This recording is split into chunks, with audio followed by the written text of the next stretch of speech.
Hello everyone, my name is Rafael, and today we are going to embark on a very exciting academic journey. We are to unlock and explore a powerful subfield of linguistics that completely changes how we perceive the world around us. This topic is called media discourse analysis. So let's begin. Let's begin our journey with point A, the definition of the topic. When regular people hear the word discourse, they often just think of a casual conversation or a debate. But in professional linguistics, discourse means so much more. Media discourse refers to the structural study of how language is used, produced, and consumed across various mass media platforms, including traditional newspapers, television broadcast news, internet portals, and our everyday social media platforms like Instagram and TikTok. Media discourse analysis does not simply look at the whether a sentence uses correct grammar or vocabulary. Instead, it systematically examines how language functions in public communications to deliver an implicit message, construct social identities, and shape the opinions of an entire society. Simply, it is the study of how the media use words to actively construct the reality that lives inside our heads every single day. Now, let's move to the point B. All important aspects of the topic. To fully understand media discourse, we cannot just look at the surface of this text. We must investigate three core pillars that keep the system running. What is it? The first aspect is power and ideology. One of the most important roles in the media discourse is that media texts are never neutral or empty. Every single piece of news is tied to a specific ideology or the economic and political interests of those who hold the power, whether it is the government, elite political groups, or giant corporate entities.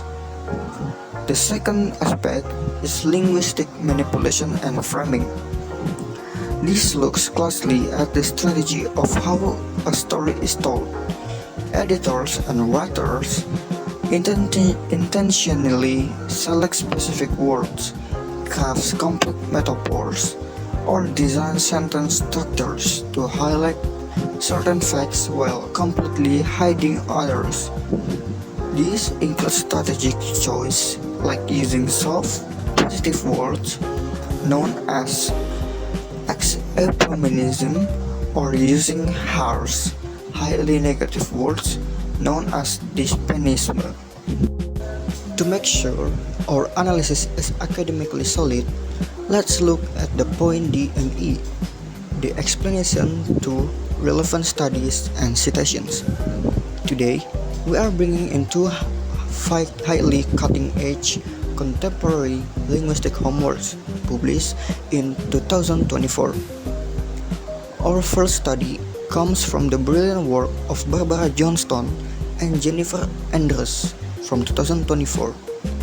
In their recent research on discourse analysis, Johnston and Andrews argue that fiercely that discourse must be viewed as an active social practice. They explain that language is never just a passive mirror reflecting on a pre-existing world. Instead, language is the primary tool that human beings use to actively construct, maintain, reinforce, or openly challenge relations of power and dominance in our society. In short, whoever controls the vocabulary of a public issue controls the rules of the game. Our second crucial study is by Mial Koska from 2024. Published in her journal Contemporary English Media Discourse, Mielkowska focused heavily on how media operates in our digital age. She points out that contemporary media discourse is heavily loaded with ideological biases because media outlets have specific political or corporate agenda.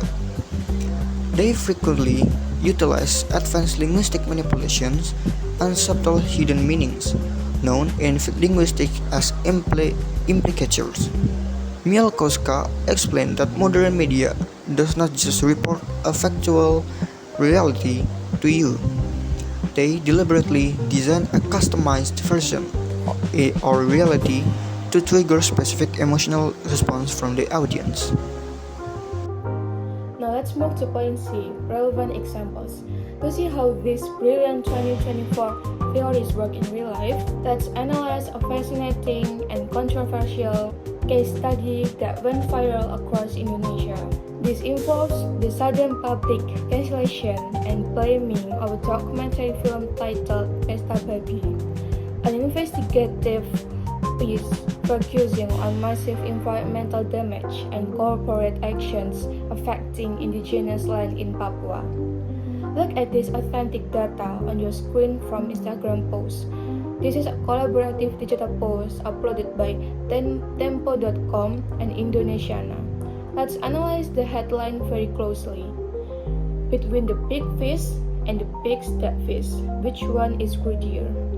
This is an absolute masterpiece of linguistic framing and manipulation, exactly as Mielkowska 2024 described. The phrase pesta babi or pig fish refers to the documentary film. However, the phrase pesta babi yang berpesta or the pigs that feast is a heavy deliberate euphemism. The media purposefully exploit the word pig and greedy because this word carry intense negative psychological triggers in society, representing ultimate selfishness and endless corruption. By framing the title as a question, which one is greedier, the media creates a strong implicature, guiding the readers to instantly conclude that powerful elites are acting corruptly over Papua. Now, look at the caption text below the image. It uses highly specific, heavy ideological terms such as neo-imperialism and the greed of power. If we look at this through the lens of Barbara Johnstone and Jennifer Andrews 2024, this is a clear manifestation of counter-power. Because mainstream discussion of the film was censored, this independent media group uses highly targeted ideological language as a tool of social resistance.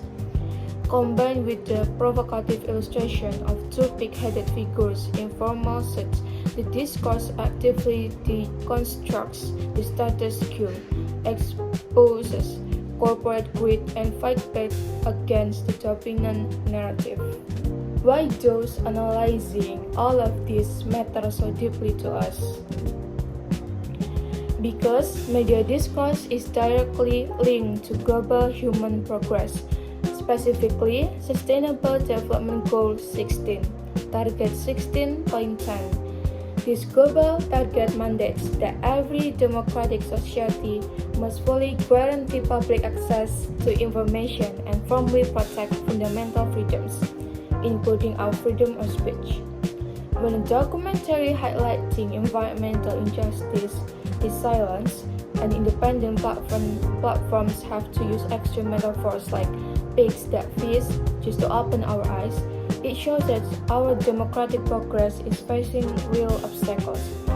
We can never achieve strong, transparent, and just institutions if our digital media discourse remains manipulated or heavily restricted. To wrap up our educational session today, here are our three major takeaways. First, language used in the media is never neutral. Second, words are active weapons used to maintain or fight for social power. And third, or the last, we must always look for the hidden implicatures behind every headline. Next time you scroll through your phones and read a viral post, take a deep breath, pause for a second, and think critically. Why were these exact words chosen? Whose interest is being protected? And whose power is being challenged? Me, Faiza, and Rafael want to say thank you so much for attending our linguistic class today. Don't forget to hit like, share this video to your fellow students, and write down your brilliant thoughts in the comment section below. Stay critical, stay aware, and we will see you in our next educational video. Bye bye. Maaf ya El.